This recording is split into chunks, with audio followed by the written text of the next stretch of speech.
David Leadbetter had some pretty harsh words about Lydia Ko and her parents. I might have a few for him. Let's tee it up.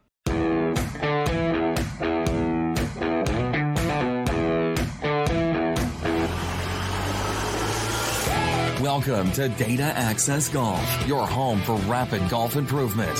And now, from the thin air of the Rocky Mountains, next on the number one tee, your host, Aaron Stewart. Hey everyone, Aaron Stewart, Data Access Golf, the podcast.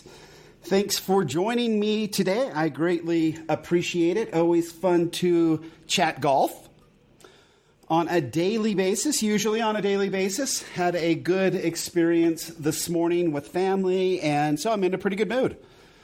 Had just had a pretty good live on my other channel, so it went very well as well. So good to be here. I read something a few days ago that has disturbed me to my very core, because I've got this long running aversion to David Leadbetter. And so David Leadbetter came out recently. I'm sure many of you have seen this. He came out in a Golf Digest, I believe. He came out and said that Lydia Ko's parents were unbelievably ignorant. Ignorant was the word. That they needed to leave her alone and she needed to do her own things and whatever. And I found, again, as a parent, I found that completely absurd. Obviously, there are some parents who raise their children far differently than other parents, and I do believe that there are parents who cross the line and maybe force their children into a vocation that maybe the child does not want to pursue. We definitely see that. Okay, I sort of get that, but to go so far as to say unbelievable ignorance, I thought was maybe beyond the pale, a little too far, although I say that, and I probably will go further than that when discussing David Leadbetter today. So my frustration, I guess, with David Leadbetter, and you'll see by the title of this particular podcast, David Leadbetter, Where Good Swings Go to Die. I feel very strongly about David Leadbetter, and his way of teaching is just absolutely awful. Just completely disgusting, not worth reading a bit of anything he has to say. And in fact, I would go so far as to say that if I wanted to virtually guarantee myself the club championship from now till the end of time, I would just go out and give everybody a cop in the club, right? It would be a little expensive because anything more than just a couple cents for his book, in fact, anything more than free for his book, The A-Swing, is too much money, right? Because it's only the only value in that book is the heat you could generate from burning it. Because, I mean, wow, that's a bad book. So if you take, and yes, I have read the book, and it was super painful to read on so many different levels. And I'm going to read parts of it today that really bothered me. But so if I handed that book out and made sure that every single person in my club read that book and adhered to the principles contained within that book, I would never lose to any of them again. They would be so bad at golf that I would never have a challenge. It would be perfectly easy. Okay, so, and again, let me say that this is my own opinion. This does not come from any group that I'm a part of. I have spoken to other people that I'm close to in my mastery group who feel similar just because of some of the stuff that we've learned over the years from different players. But data access golf. Let's talk data, shall we? So they'll go in and talk a little bit about some of the players that David Leadbetter has worked with. And it does always sort of bother me when people kind of throw out the people that they've worked with, because there's no way that you can take credit for somebody else's genius, right? So I've always found that to be interesting. You can teach somebody the same thing over and over again, and one student will get it or may not get it, right? One student may ignore your horrible teaching style and still become a very good player. And then other people will adhere to your stuff completely and be horrible players, and you will only take credit for the ones that ignored everything you told them and figured it out on themselves because you at one point told them a bunch of garbage that wasn't accurate, and yet somehow or another they overcame that and became good players anyway. That seems to me to be sort of David Leadbetter's modus operandi. Okay, so Lydia Ko, the person whose parents were the target of his comments, this unbelievable ignorance comment. Lydia Ko is a worse golfer since meeting David Leadbetter. Okay? At first, she did okay because she was relying on what she had learned herself with her coaches back home in New Zealand, right? That were more hands-off. She had a unique move, but it was her own. She embraced it. It was her own. It was more natural to her. And then David Leadbetter has a set of techniques that he would suggest she make some switches to. And they're not based on how she naturally moves. He never talks about that. You look into the A swing, it's broken down right into percentage of hip turn to shoulder turn to all this stuff. It's prescribed. Everybody fits the same prescription, which, as we know, is a complete disaster. And you cannot learn to play golf that way. And it becomes a very conscious practice as opposed to a very natural subconscious practice. Okay, so Lydia Ko, I think, is one that would suggest that David Leadbetter is not a good teaching pro. Now, I don't know how often he worked with her, but he did take credit for her wins when she was in his, in his little group of pros, in his stable, or whatever they want to call them now. So he took credit for it. So then he also needs to take credit for the fact that her game went to crap because of the stuff that he shoved down her throat. Okay, there.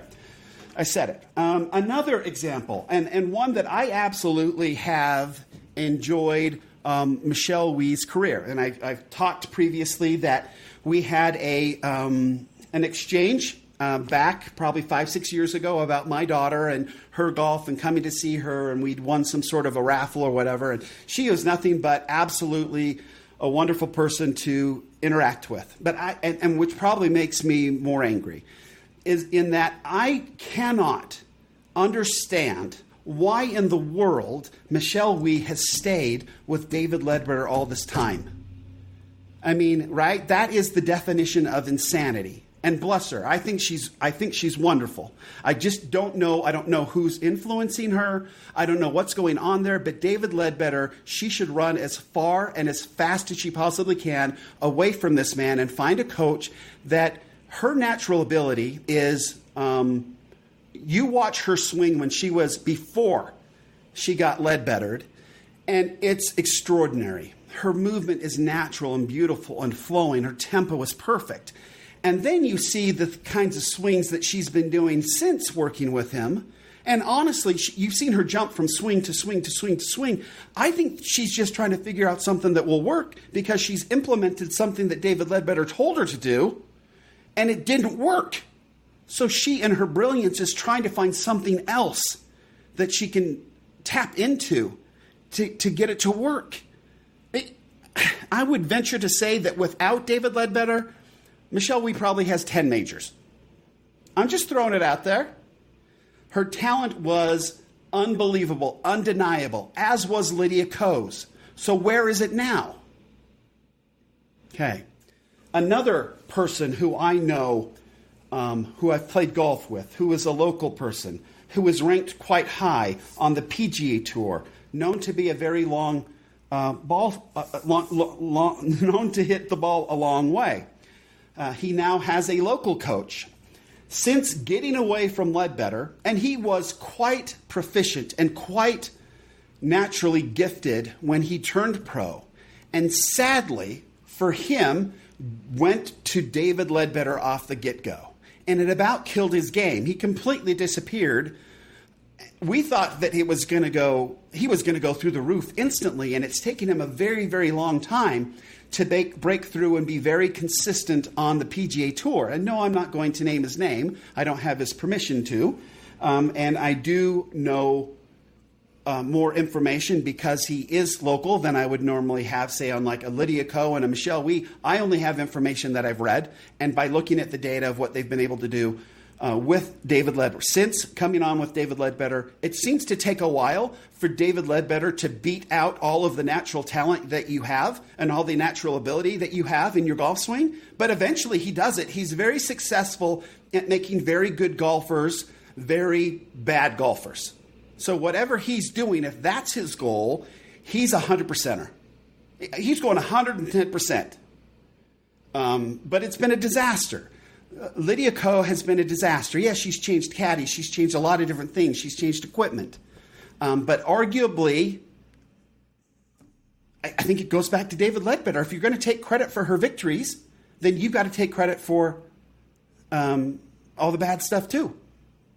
Michelle Wee is undeniable as far as I'm concerned. This local guy here who is very, very good on the PGA Tour now, a super nice guy, family man, really great guy, just a total credit to our state and to our belief system, just the nicest guy you'll ever meet, plays beautiful golf, has a local coach now who is brilliant in my mind, an excellent coach, golf coach. And they're doing wonderful things together. And I'm so grateful that he broke away from Dave Ledbetter early enough in his career where he could enjoy the kind of success that he frankly deserved because he had worked so hard. He had such great and natural ability.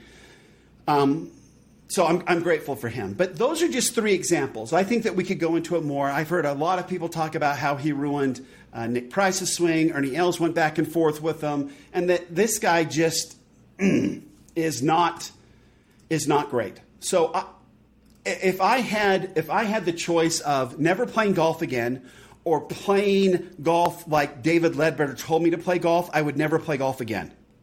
It would not be worth it to me. No chance, no way. So here's just a couple things. This is from his book, The A Swing.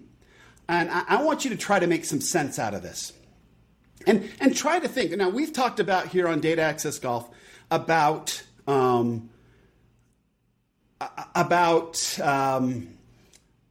finding who you are in your golf swing. And that's a very Fred Shoemaker extraordinary golf position. Figure out who you are and how you propel something, how your body naturally moves, and tap into that, right? Make that your golf swing. That's something that's always yours that you will never, ever lose. It's yours, right? Don't go off and do something completely weird and artificial and try to make that work.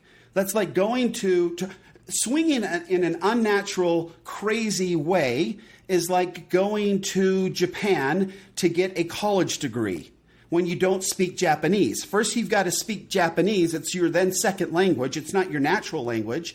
And then you've got to learn everything that you could have learned in English much easier in a much more difficult situation through Japanese as a second language would be very, very difficult. Well, if you're not playing golf from a very natural place, that's essentially what you're trying to do. Okay, you're trying to play golf at a high level from a very unnatural place, which is very difficult to do. Matthew Wolff is the perfect example of this. That kid has got more drive and unbelievable athleticism because he's taken a very unnatural, I have a hard time even watching, a very unnatural move, and he's learned to play very, very good golf with it. He's the kind of kid that would have gone to Japan, learned Japanese, figured it all out, and absolutely come out and aced the bar exam, right? But he had to learn Japanese first to do it. So you can't knock him for it. But Matthew Wolff has overcome a lot more than most golfers to be as good as he is because he chose to do it in a very unorthodox, unnatural way. Hopefully that makes some sense. So let me just read a couple things for you. I don't know if there's copyright issues or anything here. I'm not charging you anything for this, but this is a book that I've purchased. I'm going to choose to read right now. And if you choose not to listen, then I guess does that get me off legally at all? Okay, so here's this. We're talking about the golf swing, and he's writing out how the golf swing should feel. And let me just kind of read some things here and see what you think, okay? Here we go. At the top of the swing, feel coiled and wound with pressure in your right heel. when you start doing the 3 sections of the pivot drill, 3, without pausing, you'll still be winding and spiraling your upper body as your lower body starts the movement forward. Start the movement with your lower body by letting your left hip glide laterally forward and to the right of the target. Okay, so little forward, right of the target. Sense your back faces the target with your hips and shoulders pointing to the right. How far right? Doesn't matter. To the right. Feel pressure building on the front and inside of your left foot while keeping some pressure in your right heel as the weight starts to transfer off the right leg. This is termed being grounded. I got a different term for it, and it ain't grounded. Because your right foot stays flat on the ground at this point. Allow your spine and head to drift slightly toward the target as your body weight shifts onto your left side. Sense that the left side of your body, from the shoulder down to the knee, feels low and compressed. Are you kidding me? Right, so all of that, you were supposed to somehow or another, right? We are supposed to somehow or another do all of that, be aware to all of that, control all of that in a fraction of a second. That's what he's asking us to do. I can't even imagine talking to this guy. Mercy. Anyway. I don't like the way Dave Leadbetter teaches. I think that it's completely an unnatural, it's a very detrimental way to teach golf. Golf is a very natural, a very fluid motion. It doesn't have to be a bunch of bits and points and hips there and 90 degrees here. He's got pictures of here of your shoulders being 90 degrees and then it being 45, your hips being 45 degrees. And that's 45 degrees between the backswing and your hips. And then when you start down, you then go to 80 and then it's 60 degrees and your hips are 20. It's unbelievable. How in the world are you going to do this, right? So what did he do here? He created a book. He made himself popular by dropping names of people that he's taught and that have won majors in the past. And I would argue no help to him, or very little. It was the individual's unique abilities and insight or wisdom to ignore what he was telling them that got them to win the majors. I don't believe he deserves any credit whatsoever. It all goes to the player who figured out the way to get it done. Okay? And I think a really good coach enjoys watching somebody learn. Fred Shoemaker literally geeks out probably more than any of his students when he realizes that they're getting something. That's what's important to him, not dropping names.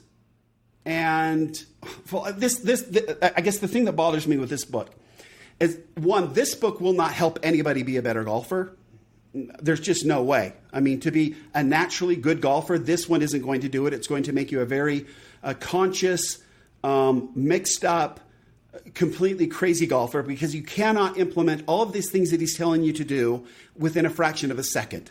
Our conscious mind has no ability to do that. It's impossible. It cannot be done. Nobody has this much awareness and this much control over every aspect of what he's just asked us to control and be aware of. Okay? That's ridiculous. You cannot control it. You can be aware of it, but you cannot control it. He is asking us to control it. It's absolutely asinine. It's disgusting. So what did he do? He dropped a few names of a few people that have won majors and that have whatever, right? Somehow or another overcame whatever he was telling them to do and won some majors. He's taking credit for those. Now he's using their names and his quote-unquote credibility to sell a book that's completely useless when it comes to playing a natural golf swing. Every one of us is different. Every one of us is built differently. Every one of us is going to propel something in a slightly different way based on how our body can move, right? What's available to us? what's injured, what isn't, how our back, our flexibility, all of that, our strength, the speed of how everything works, and how fast our muscles twitch, all of that, it's completely different, person to person to person. So if you're not tapping in to exactly how you do it yourself and what your natural motions are, then you're never going to get it. You're never going to play your best golf. And if you use David Leadbetter's book, you will never play your best golf. You can't, because it's not you. It's not me. It's him telling us to do some sort of robotic, crazy, impossible movement while thinking about it consciously to come up with something that will work long term. It doesn't. It won't. So, I would say this, wrapping up. This has been a lot longer than I thought it would be. David Leadbetter, you are unbelievably ignorant in believing that this type of golf that you have put in the A swing is useful to anybody.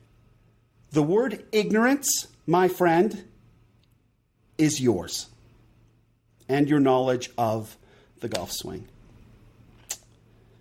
David Leadbetter, where good golf swings and natural golf swings go to die. And I think the data proves it. Till next time, Aaron Stewart from Data Access Golf. Hope you get out this weekend. We've got the playoffs starting tomorrow, which will be completely fun. Sorry for the rant. It is a little hot in here. Maybe I got a little warmer and riled up. But thanks for joining me today. Until next time, Aaron Stewart saying better data always means better golf. And data from David Leadbetter means worse. Thanks.